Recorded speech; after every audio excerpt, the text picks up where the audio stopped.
Thanks for joining us today. Spring is here in London. We're calling in from Central St. Martin's, and so we want to take you out for a walk while we talk today. As soon as we step out of the door and onto the street, we're embraced by places. And so from here, our relationship with a place begins to build, as we see the experience of walking through the city as very much a conversation with the city. So as you continue to stroll, what communication signals do you pick up about the street that you're on? What prompts us to stop, look again, acknowledge people or characteristics? And over time, how might those responses, those dialogues, start to build that relationship and affect how others relate to you in that space? So like Rebecca Solnit, we really love this notion that a city is a language. We do see it as a repository of possibilities, and moving through a place is the act of speaking that language. Just as language limits what can be said, she describes how architecture limits where one can walk, but the walk invents other ways to go. And for us, this is really important. So it's really how the inventiveness of citizens in finding their own ways around these structures, around cities, can start to shift the balance of the way that we relate to a city we call ours. So over the last years, our work has explored how the city speaks to us, how we speak back, and it's very much tied to the semiotics of place.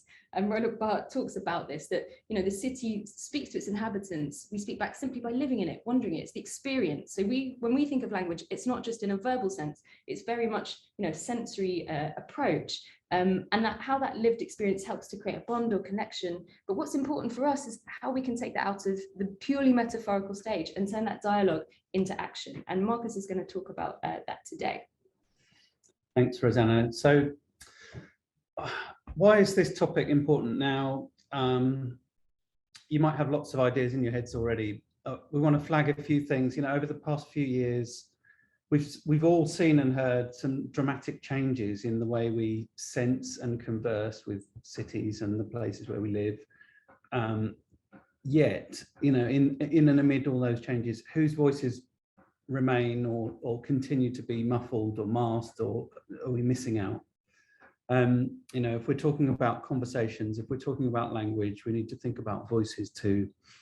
Not only has the pandemic shifted our experiences in our cities, particularly during lockdown, we had dramatically different experiences, but also more recently, or through a similar period of time, we've had a whole breadth of other activities and really important actions and some critical movements that we need to hear from and really talk about how the language, how is language in cities relating to things like the tragic Sarah Everard movement and other sad cases more recently since Sarah Everard too, around personal safety, around safety of women and girls in places, around the threat, or as Rosanna and I might say, the kind of the perceived lexicon of a place, often around male-inflicted threats of abuse or around notions of insecurity. And in parallel, we've seen Greta, we've seen the kind of a new, if you like, a new effort to raise the profile of the global crisis, and we need to keep talking about how cities can relate to, discourse with, how cities allow that conversation, that language to manifest itself on a daily basis and in the daily life of places. In parallel, we've seen, importantly, movements like Black Lives Matter and how they've thankfully been challenging our ideas around ascribed meanings in places and around meanings of monuments or landmarks in places, and why we decide some points of a city are important and others aren't. And perhaps, as has just been mentioned, most urgently now, or most recently, is kind of the tragic case of what's going on, for example, in Ukraine, and how can, it begs the question, but lots of questions, but how, for example, can language and meaning in cities make places more welcoming or more accommodating for people who are displaced out of their own decision, who are dramatically kind of shifted from one experience of place to another overnight. So, you know, how can we use this time? Really, it's like there's lots going on. So how can we use this time? In Spanish, you'd probably say to cambiar el chip, to kind of change the source code of how we're making and allowing places to evolve. What should the infrastructure look like for voices to come forward more easily in this conversation or in this language? So we're going to look at this in two ways today. The first is how the city speaks to us, and start to ask, you know, how it starts to communicate through streets and public spaces to those who inhabit it. So to give you a bit of context, Marcus and I started working on Urban Lexicons back in 2007 as a series of street workshops and papers on the connection between meaning and place. And we've since worked with many organizations, communities internationally, in shaping public realm together, most recently with research with MA City students at St. Martin's in London. So there's a very practical as well as theoretical kind of approach to this. And it all started with this idea of love, actually, like love and fear. We started asking questions about what makes people fall in love or out of love with different places, why you might fall head over heels for one and feel totally excluded by another. And we found that they're deeply affected by what we call an urban lexicon. It's a vocabulary you build in your head of meaning, signs, symbols, sensations, which are sure different for everybody based on your lived experience, but there is some commonality. And they help us to really make sense of the cities around us. So we urge everyone to think today how we can make more space for hearing from or speaking back, and widening that vocabulary so that we bring in you know, more voices and a wider understanding. Now, there are some experts in this, and frankly, you know, this connection comes back from a very, let's say, you know, a very visceral link to landscape, and an indigenous approach to place knowing, you know, which really indigenous peoples are light years ahead in many ways that other societies have forgotten about how we connect. More recently, Colin Ellard, who works between neuroscience and architecture, talks about this ability for us to fall in love with a place in much the same way we grow, you know, we do as a person. There's a sense of belonging, there's a sense of home to that, and how we change perceptions to influence our feelings and also build our identity around that. Now, if we look at this kind of universal trait of being connected to landscape, in the UK right now, there are a couple of writers who are really starting to question and criticize the fact that we're losing our vocabulary in terms of our ability to describe that connection. Robert Macfarlane, the nature writer, talks about this fact that without a name in our mouths, a place or an animal struggles to find purchase in our hearts. Similarly, George Monbiot is very critical of this inability. So if we're blessed with a wealth of nature and language, why can't we bring them together to defend each other, to really reconnect again? So where did this connection get lost? Well, you know, some assert that it was the move to the city from, let's say, great urbanization, from you know, from rural to urban environments, and that we needed a different way to be able to navigate the places around us. There was some, you know, look at so the 1920s in the States. You had the Chicago School, and they were talking about the fact that urban people think in very rational, mechanistic terms, but rustic people, as they would describe it, think in magical terms. So how do we bring that magic that connected us to landscape back into the city? Well, actually, a good place to start is just taking to the streets. People are doing it all the time. There's so much to learn. If you take a snapshot of a street in London, like Ridley Road Market in Hackney, to some people, this scene presents as full of life, inviting, to others, edgy, perhaps chaotic. And the point is, to different readers, different details jump out. But what we want to highlight is that, and argue, is that it's the responsibility of anyone who considers themselves a placemaker to help draw out that character, to help draw out those different meanings, and to make those meanings more accessible and negotiable for everybody. So in this context, we can see Pete's Fresh Fruit and Veg. Pete, the market stall holder, he's a placemaker. A shopper parking their trolley is a placemaker. The shop owner, Lydia, and her kids who put the chair out into the market are placemakers. They're there to claim space. It's less about material design. It's more about allowing characteristics and characters to express themselves in that space through this language that starts to enable other people to navigate those meanings. Okay, thanks, Rosanna. So how, you know, we understand it's not too complicated to kind of the principle of kind of, I guess, semantics and language in terms of hearing from places, but actually how do we begin to speak back? How can people take more active roles in how they relate to places that are important to them? Kurt Iveson tells us that, you know, visions of urban public spaces communicated as open to all, supposedly, are actually constrained with existing public spaces or real spaces that present themselves or communicate themselves as closed or as fake or as authoritarian and so on. And I guess his intimation here is backed up by other authors such as Anna Minton, and you know, the suggestion seems to be that we've reached, or we're reaching, some kind of climax where really the cart is leading the horse in terms of urban language and the opportunity around urban language. That, you know, if we consider language the core of a relationship, then, you know, rather than a lexicon being led by both sides of a relationship, Iveson is very much saying that, in many cases a relationship is one-sided, and we can see some of that in these images. So on the left we have a neighborhood in Oslo that I was working on a few years back, and I guess you can see from the straight lines and from the tall buildings and the narrow and the facades and so on that we might call the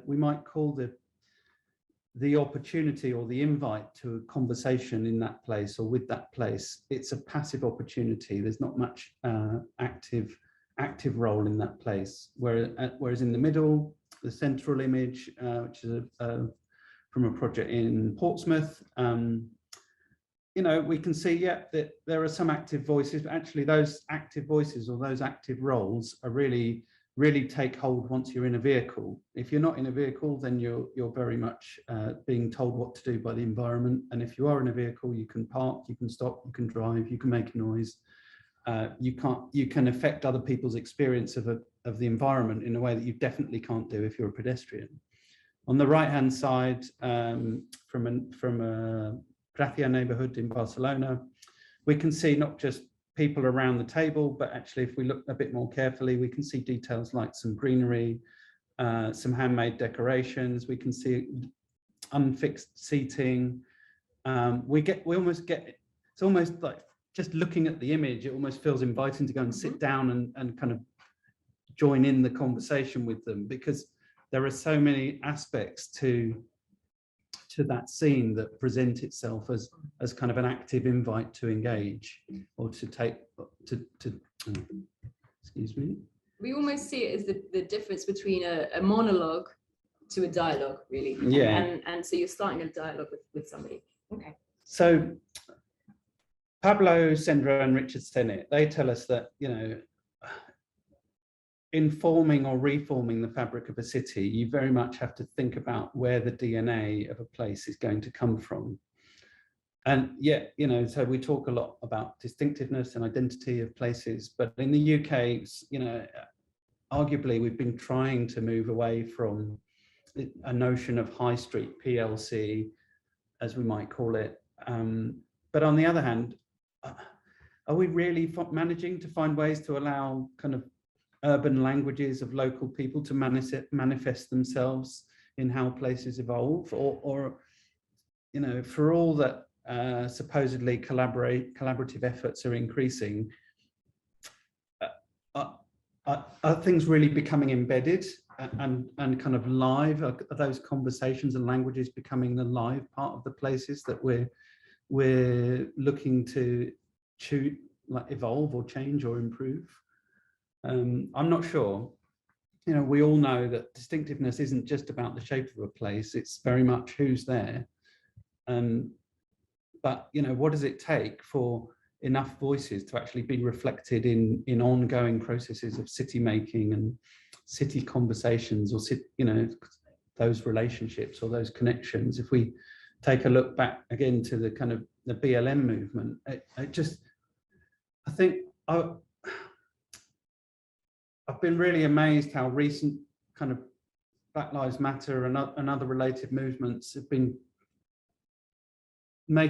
feels like making some headway, or at least fantastic presence in city centres through protests and demonstrations. But then at the same time, you ask, why does it take the spectacle of a presentation for different voices, or like for these ranges of voices and concerns to be heard? Why aren't these voices and concerns already manifest in the experience of a place?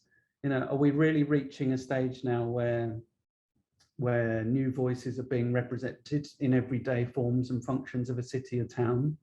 Or what should it look like if we were to do that? You know, if you take the events away and you kind of whittle down to everyday experience, where are those voices represented? What should it look like? What should urban languages look like for more inclusive expressions and open dialogue through lived experience? I think David Harvey has a fantastic quote. He says, you know, he tells us the freedom to make and remake our cities is, he argues, one of the most precious yet neglected of our human rights.